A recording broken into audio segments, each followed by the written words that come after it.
ಚಿತ್ರರಂಗದಲ್ಲಿ 600ಕ್ಕೂ ಹೆಚ್ಚು ವಿಭಿನ್ನ ಪಾತ್ರಗಳಲ್ಲಿ ನಟಿಸಿ ಮತ್ತು ಚಲನಚಿತ್ರದಲ್ಲಿ ನಾಯಕ ನಟರಾಗೂ ಅಭಿನಯಿಸಿದ್ದಾರೆ. ಅವರ ಅನುಭವ ಮತ್ತು ಅವರ ಅನಿಸಿಕೆಗಳನ್ನ ನಾವು ಕೇಳೋಣ, ನೋಡೋಣ. ನಮಸ್ಕಾರ. ನಮಸ್ಕಾರ ಕರ್ನಾಟಕ ಜನತೆಗೆ. ನಾನಿವತ್ತು ಬೀರಾದರ್ ಸರ್ನ ಸಂದರ್ಶನ ಮಾಡ್ತಾ ಇರೋದು ನನ್ನ ಭಾಗ್ಯ ಅನ್ಕೊತೀನಿ. ನನ್ನ ಚಾನಲ್ಗೆ ಬನ್ನಿ, ಅವ್ರನ್ನ ಮಾತಾಡ್ಸೋಣ. ಅವ್ರು ನಡೆದು ಬಂದ ದಾರಿ ಯಾವ ರೀತಿ ಇತ್ತು ಎಲ್ಲ ಕೇಳೋಣ ಸವಿವರವಾಗಿ. ನೀವು ಆನಂದಿಸಿ ನೋಡಿ. ಸರ್ ನಮಸ್ತೆ. ಸರ್ ಸಿಟಿ ನ್ಯೂಸ್ ಕನ್ನಡ ಚಾನಲ್ಗೆ ಸ್ವಾಗತ ಸರ್ ತಮಗೆ. ಸರ್ ಮೊದಲನೇದಾಗಿ ತಮಗೆ ವೈಜನಾಥ್ ಬೀರಾದರ್ ಅಂತ ಸಿನಿಮಾ ರಂಗದಲ್ಲಿ ಹೇಗೆ ಬಂತು ಸರ್? ವೈಜನಾಥ್ ಅಂತ ನನ್ನ ಹೆಸರು, ಸರ್ನೇಮ್ ಬಂದು ಬಿರಾದರ್. ಇನ್ನು ಬೆಂಗಳೂರಲ್ಲಿ ಏನಾಗುತ್ತೆ ಅಂದರೆ ಭಾಳ ಶಾರ್ಟ್ಕಟ್ ಆಗಿ ಕರಿತಾರೆ ಎಲ್ಲರೂ ಹೆಸರಲ್ಲಿ. ಹಾಗಾಗಿ ವೈಜನಾಥ್ ಬೇರೆ ಸ್ವಲ್ಪ ಅದು ಉದ್ದ ಅನಿಸೋದ್ರಿಂದ ಎಲ್ಲರೂ ಶಾರ್ಟ್ಕಟಾಗಿ ಬಿರಾದರ್ ಬಿರಾದರ್ ಬಿರಾದರ್ ಅಂತೇಳಿ, ಸಿನಿಮಾ ರಂಗದಲ್ಲಿ ಕೂಡ ಬಿರಾದರ್ ಅಂತೇಳಿ ಕಾಯಂ ಆಗುತ್ತೆ. ನಿಮ್ಮ ಅಭಿನಯ ಯಾನ ಎಲ್ಲಿ ಮತ್ತು ಹೇಗೆ ಪ್ರಾರಂಭ ಆಯಿತು ಸರ್? ನನಗೆ ಅಭಿನಯ ಅಂತ ಚಿಕ್ಕ ವಯಸ್ಸಿಂದಲೇ ಸ್ವಲ್ಪ ಗೀಳಿತ್ತು. ಆಮೇಲೆ ಅಲ್ಲಿ ನಾನು ನಾಟಕ ಕಂಪನಿಗೆ ಬಂದೆ. ಆಯ್ತು, ಊರಲ್ಲಿ ನಮ್ಮಲ್ಲಿ ಭಜನೆ ಅದು ಇದು ಮಾಡೋದು ಸ್ವಲ್ಪ ಅದು ಮೊದಲು ಚಿಕ್ಕ ವಯಸ್ಸಲ್ಲಿ ಇತ್ತದು. ರಂಗಭೂಮಿಗೆ ಬಂದಮೇಲೆ ಅದು ಇನ್ನೂ ಜಾಸ್ತಿ ಆಯಿತು. ಹಾಸ್ಯ ಪ್ರೀತಿ ನಿಮ್ಮೊಳಗೆ ಯಾವಾಗ ಹುಟ್ಟುಗೊತ್ತು ಸರ್ ನಿಮಗೆ? ಇಲ್ಲ ಸರ್, ಅದು ಹಾಸ್ಯ ಏನಾಗುತ್ತೆ, ಹಾಸ್ಯ ಎಲ್ಲರಲ್ಲೂ ಇರುತ್ತೆ ಅದು. ಬಟ್ ಏನಾಗುತ್ತೆ, ಒಬ್ಬ ಕಲಾವಿದನ ಆಗಬೇಕಂತ ಯಾವಾಗ ಅವನಿಗೆ ಬಯಕೆ ಆಗುತ್ತೋ ಅದು ಹಾಸ್ಯ ಹೊರಗೆ ಬರುತ್ತೆ. ಕಲಾವಿದನ ಆಗದೆ ಇನ್ನು ಬೇರೆಯವ್ರನ್ನ ಏನೋ ಒಂದು ಕೆಲಸ ಮಾಡುವಾಗ ಅದು ಹಾಸ್ಯ ಹೊರಗೆ ಬರಲ್ಲ, ಅಷ್ಟೇ ವ್ಯತ್ಯಾಸ. ನೀವು ನಾಟಕ ರಂಗದಲ್ಲಿ ಎಷ್ಟು ನಾಟಕಗಳನ್ನ ನೀವು ಮಾಡಿದ್ದೀರಿ? ಮಾಡಿ ಸರ್, ಸುಮಾರು ಒಂದು 50-60 ನಾಟಕಗಳು. ಅಂದರೆ ಈ ಬಸ್ ಕಂಡಕ್ಟ್ರು, ಬಸ್ ಸಮಾರು, ತಾಯಿ ಕರಡು, ಈಗೆಲ್ಲ ಒಂದು ಅಂಥ ನಾಟಕಗಳು ಸುಮಾರು ಒಂದು 40-50 ಇದು ಮಾಡಿದ್ದೀನಿ. ಶೋಗಳಂತೂ ಸಾವಿರಾರು ಶೋಗಳಾಗಿದೆ. ನಿಮಗೆ ನಿಮ್ಮ ಮನಸ್ಸಿಗೆ ಜನಗಳಿಗೆ ಮನ ಮುಟ್ಟುವಂಥ ನಾಟಕ ಯಾವುದು ಸರ್? ಇಲ್ಲ ಸರ್, ಎಲ್ಲವೂ ಮನ ಮುಟ್ಟುವಂತೆಲ್ಲ, ಮನ ಮುಟ್ಟಿಸ್ಬೇಕು ನಾವು. ಯಾಕೆಂದರೆ ಪ್ರತಿಯೊಂದು ಪಾತ್ರ ನಮ್ಮ ಕಲೆಕ್ಷನ್ ಆಗುತ್ತೋ ಬಿಡುತ್ತೋ ಗೊತ್ತಿಲ್ಲ, ಬಟ್ ನಾವು ಮಾಡೋ ಕೆಲಸ ಅಚ್ಚುಕಟ್ಟಾಗಿ ಮಾಡಬೇಕು. ಈಗ ಒಂದು 10 ಜನನೇ ಬಂದರು, ಅವ್ರು ಏನು ಹೇಳ್ತಾರೆ, ನಾಟಕ ತುಂಬ ಚೆನ್ನಾಗಿ ಆಡ್ತಾರೆ, ಮರು ದಿವಸ 20 ಜನ ಬರ್ತಾರೆ, ಮರು ದಿವಸ 30 ಬರ್ತಾರೆ. ಅದೇ ವ್ಯತ್ಯಾಸ. ನಾವೇನೋ ಜನ ಕಮ್ಮಿ ಇದ್ದಾರೆ ಅಂತೇಳಿ ನಾವು ಪಾತ್ರದ ಮೇಲೆ ಗಮನ ಕೊಡಲಿಲ್ಲ ಅಂದರೆ ಅದು ಸಂದೇಶ ಹೋಗುತ್ತೆ.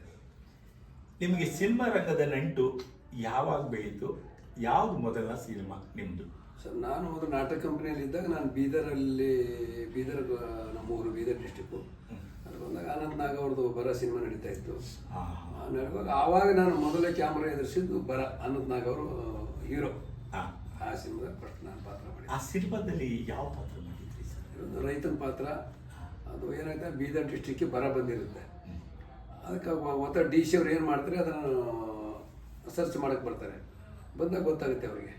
ಅವಾಗ ಏನು ಮಾಡಿದ್ರೆ, ಊರು ಜನ ಎಲ್ಲ ಊರು ಬಿಟ್ಟು ಹೋಗಿ ಅವ್ರು ಕೇಳ್ತಾರೆ, ಯಾಕೆ ಇಲ್ಲಿಗೆ ಹೋಗ್ತಾರೆ ಇಷ್ಟು ಜನ ಊರುಗಳನ್ನ ಹಳ್ಳಿಗಳನ್ನ ಬಿಟ್ಟು? ಇಲ್ಲ ಸರಿ, ನೀರು ಇಲ್ಲ, ಅನ್ನನೂ ಇಲ್ಲ, ಎಲ್ಲಿ ನಮಗೆ ನೀರು ಸಿಗುತ್ತೋ, ದನಗಳಿದೆ, ಇಲ್ಲಿ ನೀರು ಸಿಗುತ್ತೆ ಇಲ್ಲ ಅನ್ನಿಸ್ತೇವೆ, ಹಿಂಗೆ ಜೀವನ ಮಾಡ್ಕೊಂಡು ಹೋಗ್ತಾ ಇದ್ದೀವಿ ಅಂತ. ಆ ಪಾತ್ರ ಹಳ್ಳಿ ಪಾತ್ರ, ಚಿಕ್ಕ ಪಾತ್ರದಿಂದ ಸುಮಾರು 560 ಚಿತ್ರಗಳಲ್ಲಿ ಜನಗಳನ್ನ ರಂಜಿಸಿದ್ದೀರ. ಭಾಳ ಸಂತೋಷ ಆಗ್ತದೆ ಸರ್. ಮೊದಲನೇದಾಗಿ ನ್ಯಾಷನಲ್ ಅವಾರ್ಡ್ ಬಂದಂಥ ಸಿನಿಮಾ ಯಾವುದು ಸರ್? ಅದಾದ ನನಗೆ ನ್ಯಾಷನಲ್ ಅವಾರ್ಡ್ ಬರಲಿಲ್ಲ. ನ್ಯಾಷನಲ್ ಅವಾರ್ಡ್ ಅಮಿತಾಬ್ ಬಚ್ಚನ್ ಅವ್ರಿಗೆ ಹೋಯ್ತು. ಓಕೆ. ಇಲ್ಲಿ ನಮ್ದು ಇಲ್ಲಿ ಕನಸೆಂಬ ಕುದುರೆ ನೇರಿ, ಅದರ ನಿರ್ದೇಶಕರು ಗಿರೀಶ್ ಕಾಸರವಳ್ಳಿ ಅವರು. ಅಮಿತಾಬ್ ಬಚ್ಚನ್ ಅವರು ಕಲಾತ್ಮಕನ ಕಮರ್ಷಿಯಲ್? ಎಲ್ಲ ಕಲಾತ್ಮಕ. ಅದು ಅಮಿತಾಬ್ ಬಚ್ಚನ್ ಅವ್ರದ್ದು ಪಾ ಚಿತ್ರ. ಅವ್ರ ಚಿತ್ರಕ್ಕೂ ನಮ್ಮ ಚಿತ್ರಕ್ಕೂ ದಿಲ್ಲಿಯಲ್ಲಿ ಇದಾಯಿತು. ಹಾಗೆ ಕೊನೆಗೆ ರಾಷ್ಟ್ರ ಪ್ರಶಸ್ತಿ ಅಮಿತಾಬ್ ಬಚ್ಚನ್ ಅವ್ರಿಗೆ ಹೋಯಿತು. ತದನಂತರ ಒಂದು 3 ತಿಂಗಳನ್ನು ಬಿಟ್ಟು ನನಗೆ ಸ್ಪೇನಿಂದ ಅಂತಾರಾಷ್ಟ್ರೀಯ ಪ್ರಶಸ್ತಿ ಬಂತು. ಓಕೆ ಸರ್, ನಾನೊಂದು ಚಿತ್ರರಂಗದಲ್ಲಿ ಒಂದು ವಿಷಯ ಕೇಳಿದೆ ಸರ್. ಅಮಿತಾಬ್ ಬಚ್ಚನ್ ಅವರು ತಮಗೆ ಫೋನ್ ಮಾಡಿ ಯೋಗಕ್ಷೇಮ ವಿಚಾರಿಸ್ಕೊಂಡ್ರು ಅಂತ ಕೇಳ್ಪಟ್ಟೆ. ಅದು ಯಾವ ಸಂದರ್ಭ ಸರ್? ಯಾವ ಚಿತ್ರ ನಡೀತಾ ಇದ್ದ ಸಂದರ್ಭದಲ್ಲಿ ಸರ್? ಇಲ್ಲ ಸರ್, ಅವರು ನನಗೆ ಫೋನ್ ಮಾಡಿಲ್ಲ. ಓಕೆ. ಬಟ್ ಏನಂದರೆ, ಈಗ ನಮ್ಮದು ಕನಸೆಂಬ ಕುದುರೆ ನೇರಿ ಗಿರೀಶ್ ಕಾಸರವಳ್ಳಿ ಅವ್ರದ್ದು, ಅವ್ರದ್ದು ಪಾ ಸಿನಿಮಾ. ಅವ್ರ ಸಿನಿಮಾ ಅಲೌನ್ಸ್ ಆಯಿತು, ಅವರಿಗೆ ರಾಷ್ಟ್ರ ಪ್ರಶಸ್ತಿ ಅಲೌನ್ಸ್ ಆದಾಗ ಅವ್ರು ಮರುದಿವಸ ಅವರು ತರಿಸಿ ನೋಡಿದ್ರಂತೆ ನಾನು ಮಾಡಿದ ಪಾತ್ರನ. ಅವು ಕನ್ನಡವಾಲ ಕೆಲವರು ನೋಡಿಬಿಟ್ಟು ಭಾಳ ಖುಷಿಪಟ್ಟರು. बहुत अच्छा किया ना यार, उसको देना था, मुझे नहीं होना था, मुझे सब कुछ ಖುಷಿ ಪಟ್ಟು ಅಲ್ಲಿ ನನ್ನ ಸ್ನೇಹಿತರು ಒಬ್ಬರು ಹೇಳಿದ್ರು, ನೋಡಿ ಇವತ್ತು ಅಮಿತಾಬ್ ಬಚ್ಚನ್ ಅವ್ರು ನಿಮ್ಮ ಬಗ್ಗೆ ಮಾತಾಡಿದರೆ ಎಂಡಿಂಗಲ್ಲಿ ಬಂದಿದೆ. ಸರಿ, ನಾನು ಸಾಕಂತ ಒಬ್ಬ ಮೇರು ನಟನಿಗೆ ನಾನು ಮಾಡಿದ ಪಾತ್ರ ಮುಟ್ಟಿದೆ ಅಂದ್ರೆ ಸಾಕು ನನಗೆ, ನಾನು ಸುಮ್ಮನೆ ಅದೇ. ಕನಸೆಂಬ ಕುದುರೆಯನ್ನೇರಿ ಪಾತ್ರ ಮಾಡಿದಾಗ, ಆ ಪಾತ್ರದಲ್ಲಿ ಪರಕಾಯ ಪ್ರವೇಶ ಮಾಡಿದಾಗ ಯಾವ ರೀತಿ ಅನುಭವ ಆಯಿತು ಸರ್? ಎಷ್ಟು ದಿನ ತಗೊಂಡ್ರಿ ಅದು? ಇಲ್ಲ ಸರ್, ಅದು ಏನಾಯ್ತಂದ್ರೆ ಮೊದಲನೇದಾಗಿ ಗಿರೀಶ್ ಕಾಸೋಳಿ ಅವರು ಅಂದರೆ ಅವ್ರು ನ್ಯಾಷನಲ್ ಲೆವೆಲ್ ಹೆಸರು ಮಾಡಿದರು. ಅದು ನಮಗೊಂದು ಪಾತ್ರ ಆಯ್ಕೆ ಮಾಡಿದ್ದೇ ಒಂದು ಪ್ರಶಸ್ತಿ ಅದು. ಯಾಕಂದರೆ ಅವರಲ್ಲಿ ಏನಿದೆ ಅಂದರೆ ಅವರು ಪಾತ್ರ ಸೂಕ್ತವಾದ ವ್ಯಕ್ತಿನ ಆಯ್ಕೆ ಮಾಡ್ತಾರೆ ಅವರು. ಇವ್ರನ್ನ ಬಿಟ್ಟು ಅವರು, ಅವ್ರು ಬಿಟ್ಟು ಅವರು, ಆ ಥರ ಹೋಗಲ್ಲ ಅವರು. ಆವಾಗ ನನಗೆ ಅವರು ಪಾತ್ರ ಆಯ್ಕೆ ಮಾಡಿದರೆ ನನಗೆ ಒಂದು ದಿವಸ ಅವರೇ ಫೋನ್ ಮಾಡಿದರು, ನಮಸ್ತೆ ಬಿರಾದರ್ ಅವರ. ಹೌದು ಸರ್, ನಾನು ಗಿರೀಶ್ ಕಾಸೋಳಿ ಮಾತಾಡ್ತಾ ಇದ್ದೀನಿ ಅಂದರು. ನನಗೆ ಯಾರು ನಮ್ಮ ಸ್ನೇಹಿತರು ಏನೋ ತಮಾಷೆ ಮಾಡ್ಬೋದು ಒಂಚೂರು ನನಗೆ, ಹೌದಾ ಸರ್, ಯಾಕ್ರಿ ನಾನು ರೀ ಗಿರೀಶ್ ಕಾಸೋಳಿ. ಸರ್ ಹೇಳಿ ಸರ್, ನಾನು ಸಿನಿಮಾ ಮಾಡ್ತಾ ಇದ್ದೀನಿ, ಅದಕ್ಕೆ ನೀವೇ ಸೂಕ್ತ ಅಂತ ಅಂದ್ಕೊಂಡಿದ್ದೀನಿ, ಮತ್ತು ಎಲ್ಲಿ ಸಿಗ್ತೀರಾ? ಇಲ್ಲ ಸರ್, ನೀವು ಎಲ್ಲಿ ಅಲ್ಲೇ ಬರ್ತೀನಿ ನಾನು ಅಂತ ಕಡೆ ಹೋಗಿ ಪಾತ್ರ ಆಯ್ಕೆ ಮಾಡಿದ್ರು. ಮತ್ತು ಅವರು ವೈಶಿಷ್ಟ್ಯತೆ ಹೇಗಿರುತ್ತಂದರೆ ಆ ಪಾತ್ರಕ್ಕೆ ಏನು ಮಾಡಿಸ್ಬೇಕು, ಹೇಗೆ ಮಾಡಿದ್ರೆ ಸರಿ, ಅವ್ರಿಗೆ ಆಲ್ರೆಡಿ ಅವರು ಅದ್ರ ಬಗ್ಗೆ ಗೊತ್ತಿದೆ. ಒಬ್ಬ ನಿರ್ದೇಶಕನಿಗೆ ಎಲ್ಲ ಗೊತ್ತಿದ್ದ ಮೇಲೆ ಕಲಾವಿದರ ಕೈ ಆಗುತ್ತೆ. ಆಮೇಲೆ ನನಗೆ ಅದು ಅವರು ಹೇಳಿದ್ರು, ಅವರು ಏನಿಲ್ಲ, ನೀವು ಸ್ವಲ್ಪ ನೀವು ಹಾಸ್ಯ ಕಲಾವಿದರು, ಸ್ವಲ್ಪ ಇದು ಸೀರಿಯಸ್ ಆಗಿರುತ್ತೆ, ಸ್ವಲ್ಪ ಅದನ್ನು ಒಂಚೂರು ನೀವೆಲ್ಲ ಸರಿಪಡಿಸ್ಕೋಬೇಕು. ಸರಿ, ಅವರೆಲ್ಲ ಹೆಂಗೆ ಹೇಳ್ತಾ ಹೋದ್ರೆ ಈಗ ನಾನು ಪಾತ್ರ ಮಾಡ್ಕೊಂಡು ಬಂದೆ. ನಿಮ್ಮ ನಗುವಿನ ಹಿಂದೆ ಎದುರಿಸಿದ ನೋವುಗಳು ಯಾವುದು ಸರ್? ಸರ್, ಈಗ ಒಂದೇನಾಗುತ್ತಂದರೆ, ಇವತ್ತು ಎಷ್ಟು ಜನ ಹಾಸ್ಯ ಕಲಾವಿದರಿದ್ದಾರೋ ಎಲ್ಲರ ಹಿಂದೂ ನೋವುಗಳಿದೆ.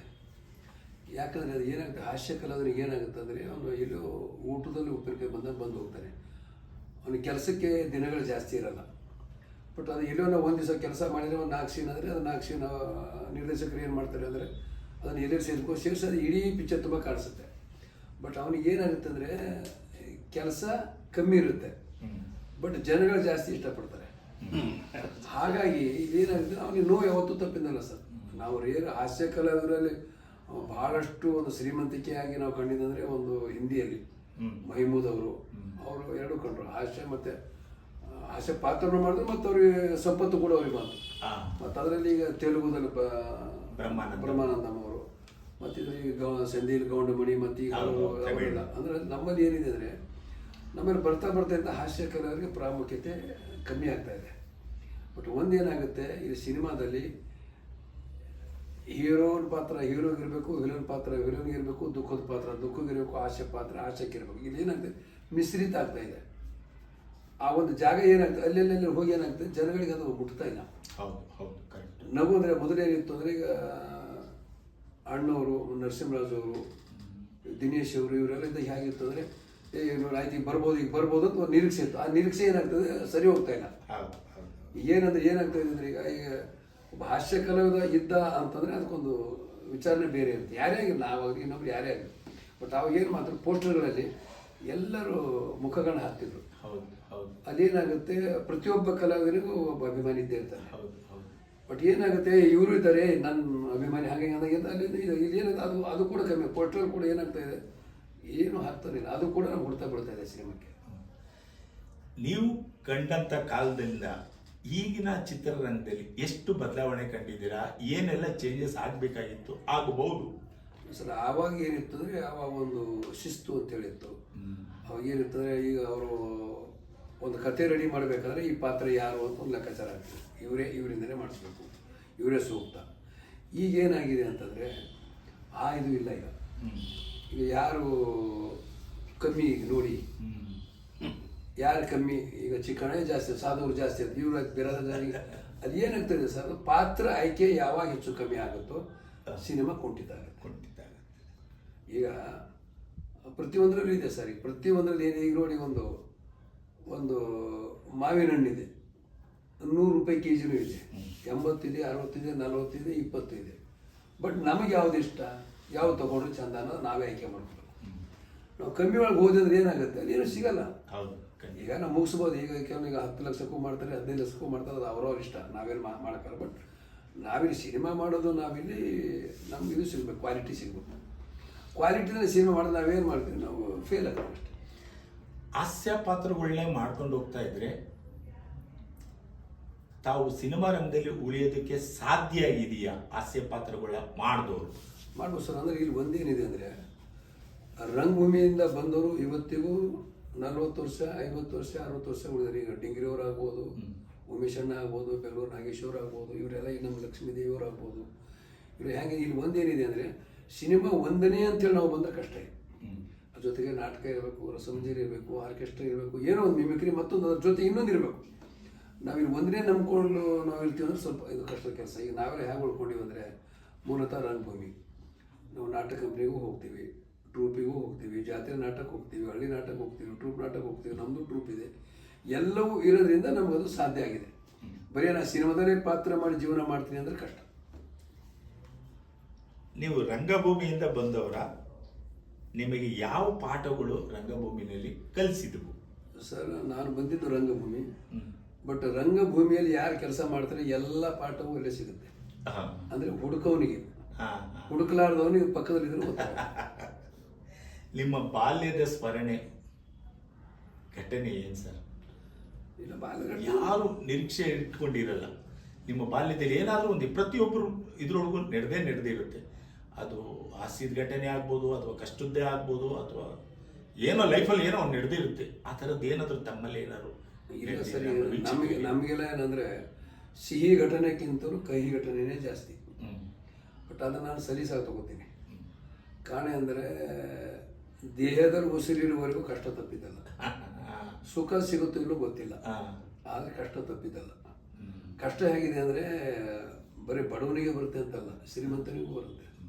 ದುಡ್ಡಿದ್ದವನಿಗೂ ಕಷ್ಟ ಬರುತ್ತೆ, ದುಡ್ಡು ಇಲ್ಲಾರ್ದವ್ರಿಗೆ ಕಷ್ಟ ಬರುತ್ತೆ. ಅದನ್ನು ನಾವು ಸಲೀಸಾಗಿ ತಗೋಬೇಕು. ತಗೊಂಡಾಗ ನಮ್ಗೇನು ಅನಿಸಲ್ಲ. ಇಂದಿನ ರಿಯಲ್ ಪೀಳಿಗೆಗೆ ನೀವು ಏನು ಹೇಳ್ತೀರಾ ಸರ್? ಆಗಿನ ಆರ್ಟಿಸ್ಟ್ಗೂ ಈಗ ಬರ್ತಾ ಇರೋ ಆರ್ಟಿಸ್ಟ್ಗೂ ಏನು ಹೇಳಕ್ಕೆ ಇಷ್ಟಪಡ್ತೀರಾ? ಯಾವ ವಿದ್ಯೆ ಕಲ್ತಿರ್ಬೇಕು ಅವರು ಸಿನಿಮಾಕ್ಕೆ ಬರೋದಕ್ಕೆ? ಸರ್, ಇಲ್ಲಿ ಏನಿದೆ, ಮೊದಲು ರಂಗಭೂಮಿಯಿಂದ ಬರ್ತಿದ್ರು ಎಲ್ಲರೂ. ಪ್ರತಿಯೊಬ್ಬರು ನಾಟಕ ಕಲಾವಿದ ಅಂದರೆ ಅವಾಗ ಒಂದು ಬೆಲೆ ಐತಿ. ಯಾಕಂದ್ರೆ ಈಗ ಅಣ್ಣವರು ಒಂದು ಏನು ಟ್ರೂಪ್ ಇದೆ. ಈಗ ನರಸಿಂಹರಾಜ್ ಅವರು, ಬಾಲಕೃಷ್ಣ ಅವರು, ಉದಯ್ ಕುಮಾರ್ ಅವರು, ಕಲ್ಯಾಣ್ ಕುಮಾರ್ ಅವರು, ಇವೆಲ್ಲ ಏನೋ ಒಂದು ದಿಗ್ಗಜರಿದ್ರು. ಅವರೆಲ್ಲ ರಂಗಭೂಮಿಯಿಂದನೇ ಬಂದಿದ್ದು. ಆವಾಗ ನಾಟಕಕ್ಕಾಗಲಿ ಸಿನಿಮಾಕ್ಕಾಗಲಿ ಆಯ್ಕೆ ಮಾಡೋದು ಇವನು ರಂಗಭೂಮಿ ನಾಟಕದವರು ಅಂತ ಹೇಳಿನೇ ಮಾಡ್ತಿದ್ರು. ಉಳಿಕೆಯವ್ರು ಯಾರು ಮಾಡ್ತಾ ಇರಲಿಲ್ಲ. ಕಾರಣ ಅವಾಗ ಏನಿತ್ತು, ಈಗ ನಾಟಕ ಸೇರ್ತೀವಿ ಅಂದರೆ ನಾಟಕದವನು ಒಂದೊಂಥರ ಅವಾಗ ಇಷ್ಟು ಬೆಲೆ ಇರಲಿಲ್ಲ ಕಲಾವಿದರಿಗೆ. ಹೀಗಾಗಿ ಏನಾಗುತ್ತೆ ಅಂದರೆ, ಈಗೇನಾಗಿದೆ, ರಂಗಭೂಮಿನೂ ಕಮ್ಮಿ ಆಗಿದೆ. ಆಮೇಲೆ ಈಗೇನೋ ಮೊಬೈಲ್ ಬಂತು. ಮೊಬೈಲ್ ಬಂದಿದೆ ಅಂದರೆ ಟಿಕ್ ಟಾಕು ಅದು ಇದು ಮಾಡಿ ಅಲ್ಲಿ ಒಂದು 8 ಮಾಡಿದ ಜನಗಳು. ಈಗ ಒಂದೇನಾಗಿದೆ ಅಂದರೆ, ಕೆಲವೊಂದು ಏನಾಗಿದೆ ಅಂದರೆ, ಅವ್ರದ್ದು ಏನಾದ್ರು ಬಂತು ಅಂದರೆ ಅದನ್ನು ಫಾಲೋ ಮಾಡೋರು ಇದ್ದಾರೆ. ಅವ್ರೇನು ಅನ್ಕೋತಾರೆ, ಫಾಲೋ ಮಾಡಿದ್ರೆ ನಾನು ಏನು ಆಗಿದ್ದೀನಿ ಅಂತ ಒಂದು ಇರುತ್ತೆ. ಬಟ್ ಏನು ಆಗಿಲ್ಲ ಅನ್ನೋದು ನಾವು ಉಳ್ಕೋಬೇಕು. ಅದಕ್ಕೆ ಸಾಕಷ್ಟು ವರ್ಷಗಳ ಕಾಲ ರಾಜ್ಕುಮಾರ್ ಅವರು ಉಳ್ಕೊಂಡಿದ್ದು. ಅವರು ಮತ್ತು ಏರ್ಲಿಲ್ಲ ತಲೆಗೆ. ಇಲ್ಲ ಸರ್, ಮತ್ತೆ ಏರ್ತು ಅಂದ್ರೆ ಮುಗೀತು ಸರ್. ನಾನೇ ಒಂದು ನೀವು ರಾಜ್ಕುಮಾರ್ ಅವ್ರ ಜೊತೆ ನಿಮ್ಮ ಒಡನಾಟ ಏನಾದ್ರು ಇತ್ತ ಸರ್? ಇಲ್ಲ ಸರ್, ನಾನು ಸಾಕಷ್ಟು ಸ್ಟಾರ್ಟಿಂಗ್ ನಾನು ಭೇಟಿ ಮಾಡಿದ್ದೆ ಅವರನ್ನ. ಬಟ್ ಅವ್ರನ್ನ ಭೇಟಿ ಮಾಡೋದು ಭಾರಿ ಕಷ್ಟ ಆಯಿತು. ನಮಗೆಲ್ಲ ಹೇಗಿತ್ತು ಅಂದರೆ, ಅಣ್ಣವ್ರು ಭೇಟಿ ಮಾಡೋ ಸಮಯ 80ನೇ ಇಸ್ವಿಯಲ್ಲಿ ನಮಗೆ 5 ರೂಪಾಯಿದ್ರೆ ಜೀವನ ಆಗ್ತಿತ್ತು. ಅವ್ರು ಎಲ್ಲಿದ್ದಾರೆ ನಮಗೆ ಮಾಹಿತಿ ಇರಲಿಲ್ಲ. ಈಗಿನ ನಾಲೆಜ್ ಅವಾಗ ಇರಲಿಲ್ಲ. ಅವ್ರ ಜೊತೆ ನಾನು ಒಂದು ಮಾಡಿದೆ, ಭಾಗ್ಯಲಕ್ಷ್ಮಿ ಬಾರಮ್ಮ, ಅದೇ ನನ್ನ ಪುಣ್ಯ. ಕೊನೆಯ ಸಲ ಮಾಡಿದ ಹಾಸ್ಯ ಅಪಘಾತ ಏನು ಸರ್? ಅದು ಅಷ್ಟೇ ಮಾಡ್ತೇನೆ. ಮತ್ತೆ ಮನೆ 4-5 ಸಿನಿಮಾಗಳು ಮಾಡಿದೆ. ರಾತ್ರಿ ತುಮಕೂರಲ್ಲಿ ಒಂದಿತ್ತು, ಅದು ಮುಗಿಸ್ಕೊಂಡು ಬಂದೆ. ಅದಕ್ಕೆ ಮುಂಚೆ ಇದರಲ್ಲಿತ್ತು, ಚಿಕ್ಕಮಗಳೂರಲ್ಲಿತ್ತು. 5-6 ಸಿನಿಮಾ ಮಾಡಿದೆ. ಮತ್ತೆ ಒಂದು 5-6 ರೆಡಿ ಇದೆ ಸಿನಿಮಾಕ್ಕೆ, ಮತ್ತೆ 5-6 ಮಾಡ್ತಾ ಇದ್ದೀನಿ. ಅದ್ರ ಬಗ್ಗೆ ನಂಗೆ ಅದ್ರ ಬಗ್ಗೆ ಏನಿಲ್ಲ, ಹ್ಯಾಪಿ ಆಗಿದ್ದೀನಿ. ನಡ್ಕೊಂಡು ಹೋಗ್ತಾ ಇದೆ, ಸರಿ ಸಮಾನ ನಡ್ಕೊಂಡು ಹೋಗ್ತಾ ಇದೆ. ಇಲ್ಲ ಸರ್, ಕಷ್ಟ ಸುಖ ಎಲ್ಲ ಸರ್, ಕಷ್ಟ ಸುಖ ನಮ್ಮ ಕಲಾವಿದರಿಗೆ ಅಂತ ಎಲ್ಲರಿಗೂ ಇದೆ. ಬಟ್ ಅದನ್ನು ನಾವು ಬ್ಯಾಲೆನ್ಸ್ ಮಾಡೋದು ಕಲಿಬೇಕು. ಈಗೇನಂದರೆ, ದುಡ್ಡಿಲ್ಲ ಅಂದ ತಕ್ಷಣ ಗಾಬರಿ ಆಗೋದು, ದುಡ್ಡಿದೆ ಅಂದ ತಕ್ಷಣ ಮೆರೆಯೋದು, ಅವೆಲ್ಲ ಇರಬಾರ್ದು. ಬಟ್ ಒಂದೇನಂದರೆ, ಇಲ್ಲಿ ನಾವು ಬಣ್ಣ ಹಚ್ಚಿದ ಕಲಾವಿದನೇ ಬೇರೆ, ಮನೆ ಬಂದರೆ ಸಂಸಾರಿಕನೇ ಬೇರೆ. ಈ ನಾವು ಬಣ್ಣ ಹಚ್ಚಿನ ಕಲಾವಿದರಾಗ್ತೀವಿ, ಅದಕ್ಕಿಂತ ಸಂಸಾರದಲ್ಲಿ ಹೇಗಿರಬೇಕು ಅದು ಬಹಳ ಮುಖ್ಯ. ಕೆಲವು ಜನಗಳು ಇವತ್ತಿನ ನಿಮ್ಮ ಅಭಿಮಾನಿಗಳಾಗಿರ್ಬೋದು, ರಂಗದಲ್ಲಿರೋರಾಗಿರ್ಬೋದು, ಚಿತ್ರರಂಗದಲ್ಲಿರೋರು ತುಂಬ ದುಡ್ಡು ಮಾಡ್ತಾರೆ, ತುಂಬ ಹೆಸರು ಮಾಡ್ತಾರೆ. ಅವ್ರನ್ನ ನಾವು ಯಾವಾಗ ಕಾಂಟ್ಯಾಕ್ಟ್ ಮಾಡೋದು, ಅವ್ರು ಯಾಕೆ ಸರ್ ನಾವು ಮಾತಾಡ್ಸಕ್ಕಾಗುತ್ತಾ ಅಂತ ಕೆಲವೊಂದು ಜನಗಳಿಗೆ ಈಗ ಅನುಮಾನಗಳು ಇದಾವೆ. ಅದು ಅದು ಅದು ಅದ್ರ ಬಗ್ಗೆ ನೀವು ಏನು ಹೇಳ್ತೀರಿ ಸರ್? ಇಲ್ಲ ಸರ್, ಇಲ್ಲಿ ಒಂದೇನಾಗುತ್ತೆ ಅಂದರೆ, ಈಗ ಕಲಾವಿದರು ಎಲ್ಲಿರ್ತಾರೋ ಅವ್ರಿಗೆ ಗೊತ್ತಿರಲ್ಲ. ಈಗ ಒಂದು 4-5 ಸಿನಿಮಾ ಮಾಡುವಾಗ ಏನಾಗುತ್ತೆ, ಕೆಲವು ದಿನ ಊರಾಗಿರ್ಬೋದು, ಕೆಲವು ದಿನ ಲೊಕೇಶನ್ ಇರ್ಬೋದು, ಕೆಲವು ಹೊರಗಡೆ ಇರ್ಬೋದು, ಟೂರ್ ಇರ್ಬೋದು. ಕೆಲವು ಸರಿ ಅಂತ ಯಾರು ಹೋದವ್ರು ಸಿಗಲಿಲ್ಲ ಅಂದ್ಕೊಳ್ಳಿ. ಮತ್ತು ಇನ್ನೊಂದು ಕೆಲವು ಒಳಗಡೆ ಏನೋ ಒಂದು ಮೀಟಿಂಗು ಕತೆನೋ ಮತ್ತೊಂದು ಗೊತ್ತಿದ್ರೆ ಕೆಲವು ವಾಚ್ಮೆನ್ಗಳು ಬಿಡಲ್ಲ. ಆ ಒಳಗಿನವರು ಬಿಡ್ರಿ ತೆಗಿ ವಾಚ್ಮೆನ್ ಸ್ವಲ್ಪ ಯಾರಿಗೆ ಬಿಡಬೇಡ್ರಿ, ಯಾರಿಗೂ ಬಿಡಲ್ಲ ಅವರು. ಅವ್ರ ಸ್ನೇಹಿತರಿಗೂ ಬಿಡಲ್ಲ, ಯಾರಿಗೂ ಬಿಡಲ್ಲ. ಹೀಗಾಗಿ ಇದೇನಾಗುತ್ತೆ, ಕೆಲವೊಂದು ಆಗುತ್ತೆ. ಯಾವ ಪಾತ್ರ ನಾನು ಇನ್ನ ಮಾಡಬೇಕಾಗಿತ್ತು ಅದು ಸಿಕ್ಕಿಲ್ಲ ಅನ್ಸುತ್ತೆ ಸರ್ ನಿಮ್ಮ ಮನಸ್ಸಿಗೆ? ಇದೆ ಸರ್, ನನಗೆ ಈ ಅಂಗವಿಕಲ ಪಾತ್ರಗಳು ಮಾಡಬೇಕಂತ ಭಾಳ ಆಸೆ ಇದೆ ನನಗೆ. ಅಂಗವಿಕಲ ಅಂದರೆ ಅದು ಕೆಲವೊಂದು ಅಂಗವಿಕಲ ಪಾತ್ರಗಳಿದೆ. ಅಯ್ಯೋ, ಕುರುಡ, ಕುಂಟ, ಮೂಗ, ಅಂಗವಿಕಲ ನಾನಾ ಥರ ಪಾತ್ರಗಳಿದೆ. ಬಟ್ ಅದನ್ನು ಕತೆ ಬರೆಯೋರು ಬರೆದು ನಿರ್ದೇಶಕರು ಆಯ್ಕೆ ಮಾಡಿದಂಥ ಪಾತ್ರಗಳು ಮಾಡೋಕ್ಕೆ ನಾನು ರೆಡಿ ಇದ್ದೀನಿ ಸರ್. ಸರ್, ನಿಮ್ಮ ಮುಂದಿನ ಯೋಜನೆಗಳು ಯಾವುವು ಸರ್? ಇಲ್ಲ ಸರ್, ನಮ್ಮ ಮುಂದಿನ ಯೋಜನೆ ಅಂದರೆ ಈಗಲಾದ್ರೆ ನಮ್ಮದು ಜೀವನ ಅಂತ ಇಡೀ ನಾವು ದೇಹದ ಉಸಿರಿರುವವರೆಗೂ ಕಲೆಯೇ ನಮ್ಮ ಜೀವನ. ಬಟ್ ನಮಗೆ ಮುಂದಿನ ಯೋಜನೆ ಬೇರೆ ಇನ್ನೇನಿಲ್ಲ. ಏನಾರು ಅನುಕೂಲ ಆದರೆ ಸಿನಿಮಾ ತೆಗಿಬೇಕು ಅಂತ ಒಂದು, ಅನುಕೂಲ ಆಗಲಿಲ್ಲ ಅಂದರೆ ಕಲಾವಿದನಾಗಿ ಮುಂದುವರಿಬೇಕಷ್ಟೆ. ಹಾಸ್ಯದಿಂದ ಸಮಾಜಕ್ಕೆ ಏನೆಲ್ಲ ಕೊಡುಗೆ ನೀಡಬಹುದು ಸರ್? ಸರ್, ಹಾಸ್ಯದಿಂದ ಸಮಾಜಕ್ಕೆ ಏನೆಲ್ಲ ಎಲ್ಲವೂ ಕೊಡುಗೆ ನೀಡ್ಬೋದು. ನೀಡೋನು ಕರೆಕ್ಟಾಗಿ ನೀಡಬೇಕು. ಈಗ ಪ್ರತಿಯೊಂದು ನಾವು ಸೀರಿಯಸ್ ಆಗಿ ಹೇಳೋ ವಿಷಯನ ನಾವು ಹಾಸ್ಯ ರೂಪದಲ್ಲಿ ತೋರಿಸ್ಬೋದು. ಬಟ್ ಅದು ನೋವಾಗಲ್ಲ, ಪ್ರೇಕ್ಷಕನಿಗೆ ನೋವಾಗಲ್ಲ. ನಾವು ಸೀರಿಯಸ್ ಆಗಿ ಹೇಳಿದ್ರೆ ನೋವಾಗುತ್ತೆ. ಸರ್, ನಾನು ಕೇಳಿದ ಪ್ರಶ್ನೆಗಳಿಗೆಲ್ಲ ಸಮಂಜಸವಾಗಿ ಉತ್ತರ ಕೊಟ್ಟಿದ್ದೀರಾ. ಈಗ ನೀವು ಲವ್ ಟ್ರೈನಿಂಗ್ ಅಂತ ಒಂದು ಪಿಕ್ಚರ್ ಏನೋ ಮಾಡಿದ್ದೀರಿ, ಅದರೊಳಗೆ ಕಾಶಿನಾಥ್ ಅವರ ಒಡನಾಟ ಹೇಗಿತ್ತು ಸರ್? ಕಾಶಿನಾಥ್ ಅವರು ಅಂದರೆ ಭಾಳ ಶಾಂತ ಸ್ವಭಾವ. ಒಂದು ನಾನು ಹೀರೋ ಅನ್ನೋದು ಅವ್ರ ಹತ್ರ ಅದು ಇರಲಿಲ್ಲ. ಬಟ್ ಅವರಿಗೆ ಸಂಗೀತ ಬಗ್ಗೆ ಜ್ಞಾನ ಇತ್ತು, ಸಾಹಿತ್ಯದ ಬಗ್ಗೆ ಜ್ಞಾನ ಇತ್ತು, ನಿರ್ದೇಶಕನ ಬಗ್ಗೆ ಜ್ಞಾನ ಇತ್ತು. ಒಬ್ಬ ಹೊಸ ಕಲಾವಿದನಿಗೆ ಯಾವ ಥರ ಪಾತ್ರ ಕೊಟ್ಟರೆ ಶೋಭೆ ಬರುತ್ತೆ ಮತ್ತು ಯಾವ ಥರ ಪಾತ್ರ ಕೊಟ್ಟರೆ ಅವ್ನು ಕ್ಲಿಕ್ ಆಗ್ತಾನೆ ಅನ್ನೋದು ಅವರಲ್ಲಿ ಇರ್ತದೆ. ಹಾಗಾಗಿ ನಾನು ಲವ್ ಟ್ರೈನ್ ಮಾಡ್ಕೊಂಡ್ರೆ ನಿರ್ದೇಶಕರು ಬಂದು ಬಿ ರಾಮಮೂರ್ತಿ ಅವರು. ಭೀಮರಾವ್ ಮಗ, ಗೋರ ಭೀಮರಾವ್ ಮಗ ಅವರು ರಾಮಮೂರ್ತಿ, ಬಿ ರಾಮಮೂರ್ತಿ. ಆಮೇಲೆ ಏನಾಯ್ತು ಅಂದರೆ ಒಂದು ಅದರ ಜೊತೆ ನಾವು ಕಾಂಬಿನೇಷನ್ ಬಂದು ತಾರಾ ಅವರು. ಅಷ್ಟೊತ್ತಿಗೆ ಅವರು ದೊಡ್ಡ ಹೆಸರು ತೊಗೊಂಡಿದ್ರು. ಆಮೇಲೆ ಒಂದು 3-4 ದಿವಸ ಆಯಿತು. ನಾವು ಮಾಮೂಲಿ ಅವಾಗ ಒಂದು 30-40 ಕುರ್ಚಿ ಹಾಕೋರು. ಎಲ್ಲರೂ ನಮ್ಮದೆಲ್ಲ ಏನು ಪದ್ಧತಿ ಮೊದಲಿಂದ ಕಲೆಯೋದು ಅಂದರೆ, ಯಾರು ನೀರು ಬಂದರೆ ಎಲ್ಲರೂ ಒಂದು ಕಡೆ ನಮಸ್ಕಾರ ಸರ್, ನಮಸ್ಕಾರ ಸರ್, ನಮಸ್ಕಾರ ಸರ್. ಆಮೇಲೆ ನಾನು ಕಾಶಿನಾಥ ನಮಸ್ಕಾರ ಸರ್, ಬರೀ ಹೀರೋ ಅಂದರು. ನಾನು ಏನು ಸರ್, ನನಗೆ ಹೀರೋ ಅಂತಿಲ್ಲ ಸರ್. ಇಲ್ಲ ಬಿರದ, ನೀವು ತುಂಬ ಚೆನ್ನಾಗಿ ಮಾಡ್ತಾ ಇದ್ದೀರಿ. ಈಗ ನೋಡಿ ಸಿನಿಮಾ ಹೊರಗೆ ಬಂದರೆ ಅಮಾ ತಾಯಿನಿ ಅಂತ ಬರುತ್ತೆ, ಏನೋ ಕೇಳಿದ್ರು ನೋಡಿ ಸರ್. ಅವ್ರು ಅಂದಂಗೆ, ಯಾಕಂದ್ರೆ ಅವರು ನಿರ್ದೇಶಕರು, ಸಾಹಿತ್ಯಗಳು. ಬಟ್ ಅವರಿಗೆ ಒಂದು ಪಾತ್ರಗಳನ್ನ ಒಂದು ರೆಡಿ ಮಾಡುವಂಥ ಶಕ್ತಿ ಇರುತ್ತೆ. ಅವತ್ತಂದು ನಾನು ಸರ್, ನಾನು ಹೀರೋ ಇದ್ದೀನಿ ಬಿರದ, ಆದರೆ ನೋಡಿ ಸಿನಿಮಾ ಹೊರಗಡೆ ಬಂದ್ರೆ ಅಮಾ ತಾಯಿ ನೋಡಿ ನಿಮ್ದೇ ಹೆಸರು ಬರುತ್ತೆ. ಹಾಗೆ ಆಯ್ತು. ತುಂಬಾ ಜನ ಸ್ವೀಕಾರ ಮಾಡಿದ್ರು, ಸಂತೋಷ ಪಟ್ರು. ಆ ಪಿಕ್ಚರ್ ನಿಮ್ಮನ್ನೆಲ್ಲರೂ ನೋಡಿದಾಗ ಸಾಕಷ್ಟು ಅದೇ ಪಾತ್ರನೇ ಎಲ್ಲರೂ ಇದ್ರೊಳಗೆ ನಿಮ್ಮಲ್ಲಿ ಇರೋದು. ಸರ್, ಕೊನೆಯದಾಗಿ ಉಪೇಂದ್ರ ಅವ್ರ ಜೊತೆ ನಿಮ್ಮ ಒಡನಾಟ ಆಗಿತ್ತು ಸರ್? ಉಪೇಂದ್ರ ಸರ್ ಸ್ಟಾರ್ಟಿಂಗ್ ಬಂದು ಅವ್ರ ಭಿಕ್ಷಕರ ಪಾತ್ರ ರೆಡಿ ಮಾಡಿದ್ದೆ ಅವರು. ಅಜಗಜಾಂತರದಲ್ಲಿ ಅವರು ಕಾಶಿನಾಥ್ ಅವರು ಹೀರೋ ಮತ್ತು ಅವರೇ ನಿರ್ದೇಶಕ, ಮತ್ತು ಉಪೇಂದ್ರ ಅವರು ಅಸೋಸಿಯೇಟ್ ಡೈರೆಕ್ಟ್ರು. ಬಟ್ ಅಲ್ಲಿ ಬಂದಾಗ ಅಜಗಜಾಂತರದಲ್ಲಿ ಮಾಡಿದವ್ರು ನೋಡಿದರು. ನೋಡಿದ್ಮೇಲೆ ನೆಕ್ಸ್ಟ್ ಅವ್ರು ತರಲೆ ನನ್ನ ಮಗ ಅಂತ ಒಂದು ಸಿನಿಮಾ ಜಗ್ಗೇಶ್ ಅವರು ಹೀರೋ, ಅದರಲ್ಲಿ ಭಿಕ್ಷಕನ ಪಾತ್ರ ಅವ್ರು ನೋಡಿದ್ರು. ಅವರು ನೋಡಿದ್ಮೇಲೆ ಎಲ್ಲ ಇದಾಯಿತು. ಆದ್ಮೇಲೆ ನೆಕ್ಸ್ಟ್ ಅವರು ಒಂದು ಲವ್ ಟ್ರೈನಿಂಗ್ ಏನೋ ಇತ್ತಲ್ಲ, ಅದ್ರ ಕತೆ ಬಂದು ಉಪೇಂದ್ರ ಅವರು, ಅದು ರಾಮಮೂರ್ತಿ ಅವರಿಗೆ ಅವರು ಬರ್ಕೊಟ್ಟಿದ್ರು. ಬಂದಾಗ ಅವರು ಕತೆ ಕೊಡಬೇಕಾದ್ರೆ ಅವ್ರು ರಾಮಮೂರ್ತಿ ಸರ್ ಅವರು ಹೇಳಿದ್ರೆ, ಸರ್ ಎಲ್ಲ ಪಾತ್ರ ನೀವು ಏನೋ ಮಾಡ್ಕೊಳ್ಳಿ, ಅವ್ರು ಭಿಕ್ಷಕನ ಪಾತ್ರ ಮಾತ್ರ ಬೇರಾದ್ರ ಅಂತ ಹೋಗಿದ್ದಾರೆ, ಅವ್ರ ಕೈಲಿ ಮಾಡಿಸಿ ಸರ್, ರಂಗೋಲಿ ತುಂಬ ಚೆನ್ನಾಗಿ ಮಾಡ್ತಾರೆ. ಅವಾಗ ನಾನು ರಾಮಮೂರ್ತಿ ಸರ್ ಅವ್ರಿಗೆ ಪರಿಚಯ, ಅವಾಗಷ್ಟು ನಾವೇನು ಲೆಕ್ಕಕ್ಕೂ ಇದ್ದಿಲ್ಲ. ಆಮೇಲೆ ಮಾಡಿದಾಗ ಹೌದಾ ಅಂತೇಳಿ ಮತ್ತು ಅವರು ರಾಮಮೂರ್ತಿ ಅವರು ಆಯ್ಕೆ ಮಾಡಿದ್ಮೇಲೆ ಆ ಸಿನಿಮಾನ ಒಳ್ಳೆ ಹೆಸರು ಕೊಡ್ತಾರೆ ಸರ್. ಓಕೆ ಸರ್, ಇಷ್ಟೊತ್ತು ನಮ್ಮ ಇಲ್ಲಿ ಒಂದು ಮಾತಿದೆ, ರಾಮಾನಂದ್ ಸರ್ ಮಾತಾಡಲೇಬೇಕು. ಹೇಳಲೇಬೇಕು. ಇಷ್ಟೇ, ಹೊಸ ಕಲಾವಿದರು ಬೇಕು. ಹೊಸ ನೀರು ಬಂದಾಗ ಹಳೆ ನೀರು ಕೊಚ್ಚೋಟಾಗುತ್ತೆ. ಅದರಲ್ಲಿ ಹಿರಿಯ ಕಲಾವಿದರಿಗೆ ಈಗ ಹೊಸಬರು ಬರ್ತಾ ಇದ್ದಾರಲ್ಲ, ನಿರ್ದೇಶಕರು, ನಿರ್ಮಾಪಕರು ಎಲ್ಲ ಹಳೆಯ ಹಿರಿಯ ಕಲಾವಿದರು ಅವಕಾಶವನ್ನು ಕೊಡಬೇಕು. ನೀವು ಕಷ್ಟ ಅಂತ ಹೇಳಿದ್ರೆ ಪ್ರತಿಯೊಬ್ಬರಿಗೂ ಕಷ್ಟ. ನಗ್ತಾ ನಗ್ತಾ ನೋವನ್ನು ಮರೆತು ಒಟ್ಟಾಬಾಳ ಮಂತ್ರನ ಕಲಿತು ಬದುಕಬೇಕಣ್ಣ ನೀವು ನಾವು ಮನ್ಸನ್ ಕಾವನ್ನು ಮರೆತು ಅಲ್ವಾ. ಅದಕ್ಕೆ ನಾವು ಒಬ್ರು ಹಾಸ್ಯ ಕಲಾವಿದರಾಗಿ ನಾನು ಹೇಳೋದಕ್ಕೆ ಏನು ಮಾಡ್ತೀನಿ ಅಂತ ಹೇಳಿದ್ರೆ, ನಮ್ಮ ಆರೋಗ್ಯ ನೀವು ಹೇಳಿದ್ರಿ ಸಮಾಜಕ್ಕೆ ಏನು ಕೊಡುಗೆ ಇದೆ ಆ ಹಾಸ್ಯದ್ದು ಅಂತ. ನಾನು ಹೇಳ್ತೀನಿ ಕೇಳಿ, ರಾತ್ರಿ ಹೊತ್ತು ಇವತ್ತು ದಿನ ಮೊಬೈಲ್ ಬಂದಮೇಲೆ ಮಲಗೋದ ರಾತ್ರಿ 1-2 ಗಂಟೆ ಟಿಕ್ಟಾಕು ನೋಡಬಾರ್ದು ನೋಡಿಕೊಂಡು ಮಾಡ್ಕೊಂಡು ನಿದ್ದೆ ಕೆಟ್ಟು ಬುದ್ಧಿ ಭ್ರಮಣೆ ಆಗಿ ಎಲ್ಲ ಆಗಿದೆ. ಅದಕ್ಕೆ ನಾವು ಬಿರಾದಾರರು ನಾನು ಹೇಳೋ ರೀತಿಯಲ್ಲಿ ಇದು ನಾನು ಹೇಳ್ತಾ ಇರೋದೇನಪ್ಪ ಅಂತಂದರೆ, ಮಲಗುವ ಮುನ್ನ ನಗಬೇಕು ರಾತ್ರಿ, ತಂತಾನೆ ಸಿಗುವುದು ನಗು, ಇದು ಖಾತ್ರಿ ಅಲ್ವಾ. ಖಂಡಿತ ಅದು ಸಿಗುತ್ತೆ. ಮುಂಜಾನೆ ಹೇಳುವಾಗ ನಕ್ಕೊಂಡೇಳಿ, ಸಂತೋಷ ಸಂತೃಪ್ತಿ ಸಿಗದಿದ್ದರೆ ಕೇಳಿ. ಯಾಕೆಂದ್ರೆ ಅದಾಗಬೇಕು. ಪ್ರಕೃತಿ ನಿಯಮ ಇರೋದೇನಂತಂದ್ರೆ ಅರ್ಲಿ ಮಾರ್ನಿಂಗ್ ಎದ್ದು ಹೇಳಬೇಕು. ಅದು ಹಿರಿ ಕಲಾವಿದರಲ್ಲ, ಎಲ್ಲ ಕಲಾವಿದರು ಚಿಕ್ಕವರು ದೊಡ್ಡವರು ಅರ್ಲಿ ಮಾರ್ನಿಂಗ್ ಇದ್ದರೆ ತಮಗೆ ಬೇಕಾದ್ದೆಲ್ಲ ಪ್ರಕೃತಿ ನಿಯಮದಂತೆ ನಾವು ಬಾಳ್ಬೋದು, ಬದುಕ್ಬೋದು. ಒಟ್ಟಿನಲ್ಲಿ ನಾನು ಕೊನೆಯಲ್ಲಿ ಏನಪ್ಪ ಅಂತ ಹೇಳಿದ್ರೆ, ನಿಮ್ಮ ಒಂದು ಚಾನಲ್ಗೆ ಒಂದು ಸಬ್ಸ್ಕ್ರೈಬ್ ಜನಗಳು ಮಾಡಲಿ, ಜೊತೆಗೆ ನಮ್ಮಂಥ ಹಿರಿ ಕಲಾವಿದರನ್ನು ನೀವು ಭೇಟಿ ಮಾಡಿ ಅವ್ರಿಗೊಂದು ಏನೋ ಒಂದು ನಿಮ್ಮ ಒಂದು ಸಹಕಾರ ಕೊಡ್ತೀಯಲ್ಲ, ಅದಕ್ಕೆ ನನ್ನ ಹೃದಯಾಂತರಾಳದ ಅಭಿನಂದನೆಗಳು. ನೀವೊಂದು ಹೇಳ್ಬಿಡಿ ಸರ್. ಇಲ್ಲ ಸರ್, ಈಗ ನಿಮ್ಮದು ಸಿಟಿ ನ್ಯೂಸ್ ಕನ್ನಡ ಏನಿದೆಯಲ್ಲ, ಬಹಳ ಒಂದು ಎಲ್ಲ ಕಲಾವಿದರ ಪರಿಚಯ ಮಾಡಿಸಿ ಮತ್ತು ಹೊಸಬರನ್ನ ಕೂಡ ನೀವು ಒಂಚೂರು ಅವ್ರಿಗೆ ಬೆಳಕಿಗೆ ತರುವಂಥ ಪ್ರಯತ್ನ ಮಾಡಿ.